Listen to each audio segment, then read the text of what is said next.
जबत होइतिबा पुळापुळा बाण नष्ट करा बेले प्रचंड विस्फोरण थरिला आखपाख अंचलर 6टी गाँ। बालेश्वर जिला सोर ब्लॉक तलनगर पंचायत बेहेरा साही जबत बेआईन बाण को पुलिस नष्ट करुवा समय प्रचंड विस्फोरण घटिला। यह शब्द एते भयंकर थिला जे आखपाखरे लोकंक घर गुड़िकरे फाट सृष्टि होइतिला। लोके भयरे घरु बाहरी पदाकू दौड़ी आसिथिले।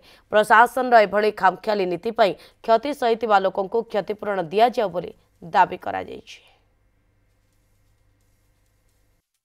कालपुरे प्रशासन आसिक बाण फुटे आम घर सार प्रबल नष्ट हो चाहूँगी जे या कौन कार्यानुष्ठान ग्रहण करा जाऊ।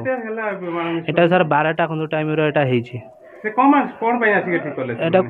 कौन सी कौन जे हूँ कौन परमिशन अच्छी मजिस्ट्रेट तरफ रू आनी 300 मिनट भितर हूँ बाण फुटेवाई बर्तमान आमर नष्ट हो जाए यार सारे किए यार भरपाई कर किए भरपाई कर ना प्रशासन जन प्रशासन शुणे कहला बेलू प्रशासन कहूँ जे तुम थाना को आस कंप्लेन दियो आने कंप्लेन दे हूँ कौन बुझाबुझी करवाई जो तो आम कहीं थाना जाऊँ सारे आम निजस्व प्रॉपर्टी आम नष्ट हम किए बुझाबुझी कर सब विषय।